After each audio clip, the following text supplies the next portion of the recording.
Level 1, the isolation. You're placed in a room, no windows, no clock, no sound. The temperature is 58 degrees. You don't know that yet. You just know you're cold. The cell is 6 feet by 8 feet, concrete walls, concrete floor, a single drain in the center, a bare mattress, no pillow, no blanket. They don't speak to you. Hours pass, maybe days. You lose track by hour 36. That's the point. Sensory deprivation research from the 1950s showed that 48 hours of isolation produces hallucinations in 70% of subjects. You're not a subject. You're a prisoner. You start talking to yourself. You answer your own questions. By day 3, you'll answer theirs. Level 2, the noise. Sleep is not a right here.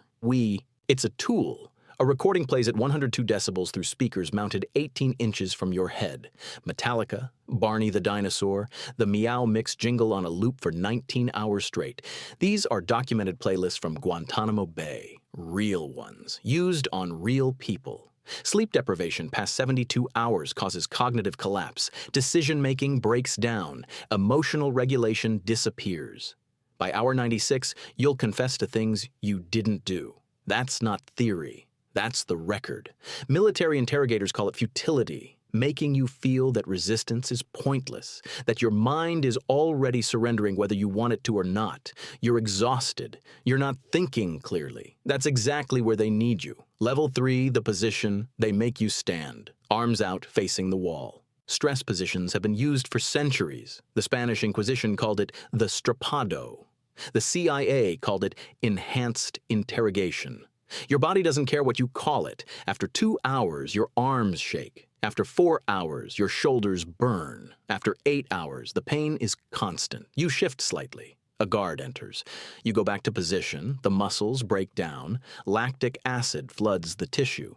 Senate Intelligence Committee reports from 2014 documented prisoners held in stress positions for 180 consecutive hours. That's 7.5 days. Without rest, without relief. You tell yourself you won't break. Everyone tells themselves that. Level 4, the cold. They strip you down. The room drops to 50 degrees. You're wet. Cold water, not ice, just enough to accelerate heat loss from the body. Hypothermia begins at a core temperature of 95 degrees Fahrenheit. You're not there yet. You're just cold enough to think about nothing else. Cold enough that answers feel like warmth. The CIA's own internal review documented 17 prisoners subjected to extended cold exposure in black sites across Eastern Europe between 2002 and 2007. One detainee died. He was chained to a concrete wall. The temperature never rose above 48 degrees. His name was Gul Rahman. He died on November 20th, 2002. The report called it unauthorized. Nobody was charged. Level 5, the waterboard. You know the word, you don't know the feeling. A cloth over your face, water poured slowly, steadily. The body reacts instantly. The gag reflex triggers. The lungs contract. Every nerve in your system tells you that you are drowning, because you are, briefly, partially, repeatedly. CIA documents released in 2009 show that Abu Zubaydah was waterboarded 83 times.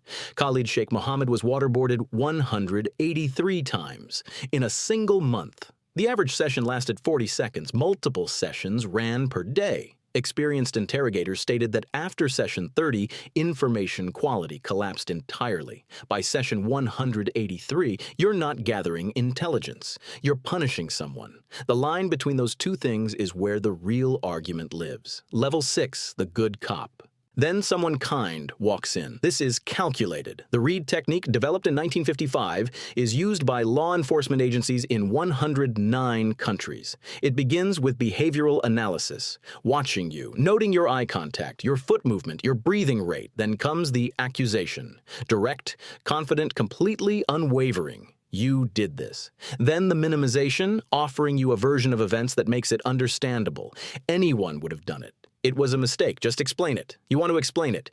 Every part of your exhausted brain wants to explain it. False confessions linked to the Reid Technique have contributed to 29% of wrongful convictions overturned by the Innocence Project. The technique extracts confessions. It does not extract truth. Level 7, the threat. They bring a folder in. They set it on the table slowly. They open it. Photographs of your family. your home address, your children's school. They don't say anything explicit, they don't need to. The implication is enough. Proximity threats are documented across interrogation programs from the Soviet NKVD through modern black sites. You don't need to harm someone's family, you just need them to believe you might. The human brain cannot distinguish between a real threat and a credible one. Both produce the same cortisol response. Both produce the same collapse of resolve. You stare at the photograph. You stop thinking about principles. You stop thinking about anything except that address. Level 8, the lie. Interrogators lie. In the United States, police can legally present fabricated evidence during questioning, fake lab reports, fake witness statements, a confession from your closest associate that doesn't exist. You failed the polygraph, they say. 3 witnesses place you at the scene. Your partner already gave you up. None of it is real. All of it works. A 1997 study found that false evidence presentations doubled false confession rates in controlled experiments. You believe them because the alternative requires trusting your own memory against the full authority of the room. Most people cannot do that under sustained pressure. Most people choose to believe the room. You're most people. You just didn't know it yet. Level 9, the breaking point. Every person has one. It's not weakness, it's biology. The hypothalamus shuts down non-essential functions under sustained stress. Logical reasoning goes first, then emotional memory, then the coherent narrative of who you are. After 5 days without sleep, the average person cannot maintain a consistent account of their own biography. They fragment. They contradict. They volunteer information just to make the experience stop. This is documented from World War II prisoner camps through contemporary counterterrorism programs. The breaking point is not a question of willpower.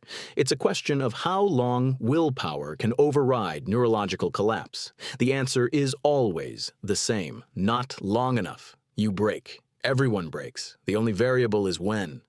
Level 10, the confession. You say the words. You sign the paper. Your hand is shaking. You're not entirely sure what you just agreed to. The interrogator closes the folder. Someone brings water, real water, in a cup. The room temperature rises. A blanket appears. Small comforts delivered precisely at the moment of compliance. This is operant conditioning. Reward follows submission.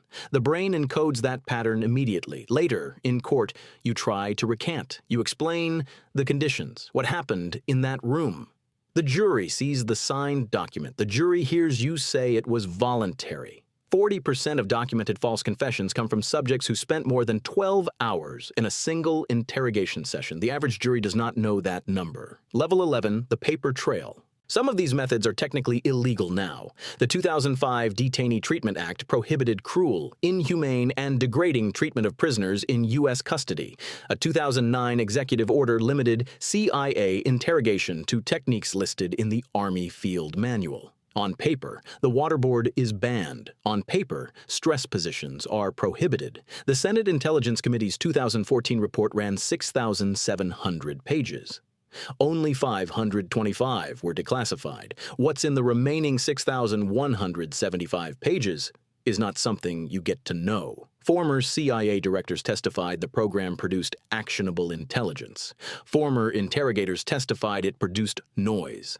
Abu Zubaydah was waterboarded 83 times and never charged with a crime. As of 2024, he's been held for 22 years. No trial. No charge. No end date visible. Level 12, the classroom. Somewhere right now, someone is being trained. A facility in Virginia or Arizona or a building with no listed address.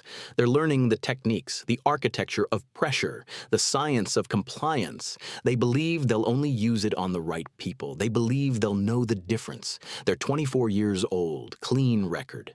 They haven't made a serious mistake yet. They haven't sat across from someone innocent who signed anyway. They haven't held the paperwork afterward. They will. And when they do, most of them keep going. Because the system trained them to keep going.